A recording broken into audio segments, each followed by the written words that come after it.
अस्सलाम वालेकुम दोस्तों, अगर मैं आपसे कहूं कि एक ऐसा चारा मौजूद है जो कम पानी में ज़्यादा पैदावार देता है और बकरियां इसे शौक से खाती हैं। गर्मी के मौसम में भी बेहतरीन चारा साबित हो सकता है और कई तजर्बाकार फार्मर्स इसे आज भी बकरियों के लिए बेहतरीन चारा करार देते हैं। तो क्या आप लोग यकीन करेंगे, हैरानकुन बात यह है कि पाकिस्तान के बहुत से फार्मर इस चारे का नाम तक भी नहीं जानते। हालांकि ये कोई नई ऐजाद नहीं है, बल्कि हमारे बुजुर्गों के ज़माने से ये चारा चलता आ रहा है और इस चारे का नाम है मोठ। आज की वीडियो में हम जानेंगे कि मोठ क्या है और इसे किस तरह से उगाया जाता है और बकरियां जो है इसे क्यों इतना पसंद करती हैं, इसके क्या फ़ायदे हैं और क्या ये वाकई ही चारे का खर्चा कम करने में काफ़ी हद तक मददगार हो सकता है या फिर नहीं। और वीडियो को आखिर तक ज़रूर देखिएगा, क्योंकि आखिर में मैं आपको ऐसी बात बताऊंगा कि शायद आप अगले सीज़न में यही चारा उगाने का फैसला करें। दोस्तों, सबसे पहले ये जान लेते हैं कि आखिर मोठ होता क्या है। मोठ दरअसल एक कदीम चारा और दाल की फसल है और हमारे बुजुर्ग इसे कई दिहाइयों से काश्त करते आ रहे हैं। बदकिस्मती से वक्त गुजरने के साथ आहिस्ता आहिस्ता ये फसल हमारी नज़रों से ओझल होती गई और हम नई नई इकसाम के चारों की तरफ चले गए। हालांकि आज भी तजर्बाकार फार्मर इस चारे को बकरियों के लिए बेहतरीन चारों में आज भी शुमार करते हैं। दोस्तों, हर बकरी रखने वाला यही चाहता है कि उसके जानवर सेहतमंद रहें और उसका चारा भी कम ज़ाया हो और उसका चारे पर ख़र्चा भी कम आए। तो मोठ इन्हीं खूबियों की वजह से बकरियों के लिए बहुत ज़्यादा मशहूर है। बकरियां इसके नरम पत्ते और शाखें बहुत ज़्यादा शौक से खाती हैं और ये आसानी से हज़म भी हो जाता है। इसी वजह से मोठ को बकरियों के लिए एक ग़िज़ाइयत बख्श ग़िज़ा समझा जाता है।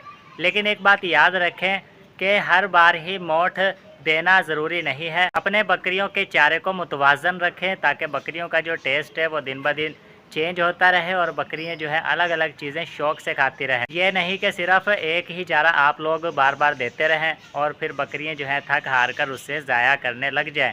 तो हमेशा खुराक बदलते रहें ताकि बकरियां जो है आपकी सेहतमंद रहें और शौक से खाती भी रहें। आजकल पानी की कमी तकरीबन हर किसान को दरकार है, लेकिन मोठ की एक सबसे बड़ी खूबी ये है कि ये कम पानी में ज़्यादा अच्छी पैदावार देता है, इसीलिए इसे पानी कम दरकार होता है। इसीलिए ये बारानी और रेतली इलाकों में बहुत ज़्यादा अच्छे तरीके से उग सकता है। अगर आपके इलाके में पानी महदूद है तो मोठ की फसल आपके लिए एक बेहतरीन ऑप्शन है। तजर्बाकार किसानों के मुताबिक अगर ज़मीन अच्छी हो और वक्त पर काश्त की जाए और आप लोग इसकी अच्छी देखभाल भी करें तो मोठ बहुत ही ज़बरदस्त पैदावार देती है। और इसकी एक और सबसे बड़ी खूबी ये भी है कि जब आप इसकी कटाई करते हैं तो ये फिर से दोबारा बड़ी हो जाती है, लेकिन कटाई सही तरीके से होनी चाहिए। कई फार्मर्स का कहना है कि बकरियां इसे बहुत ज़्यादा शौक से खाती हैं, ताकि इसके पत्ते जब जर्द होने लग जाएं, पीले हो जाएं,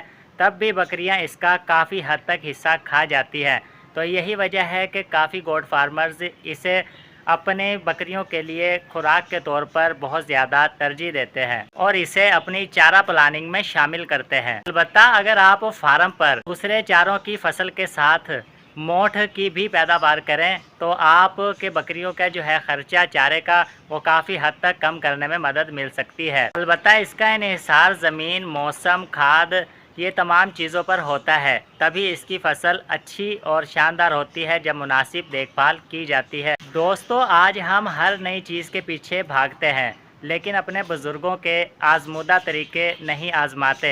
याद रखें, कभी कभी पुरानी चीज़ें नई चीज़ों से ज़्यादा फ़ायदा दे जाती हैं और मोठ इन्हीं चीज़ों में से एक है। अगर आप लोग बकरियां पाल रहे हैं और अगले सीज़न में अपना चारा उगाने का सोच रहे हैं तो आप लोगों के लिए ज़रूरी है कि आप लोग किसी माहिर किसान, तजर्बाकार आदमी से मशवरा करें।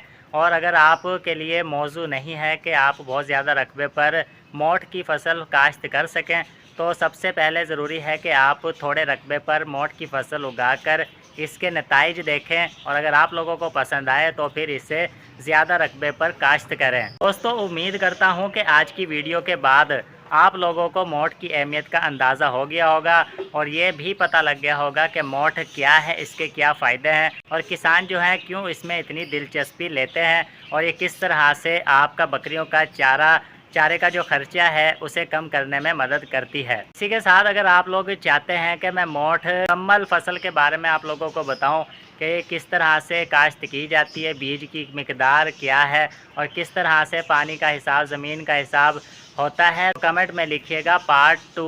और इसी के साथ अगर वीडियो पसंद आई हो तो इसे लाइक करें, दोस्तों के साथ शेयर करें और मेरे चैनल गोट फार्मिंग पाकिस्तान को सब्सक्राइब करना ना भूलें। मिलते हैं अगली वीडियो में इंशाल्लाह। अल्लाह हाफिज़।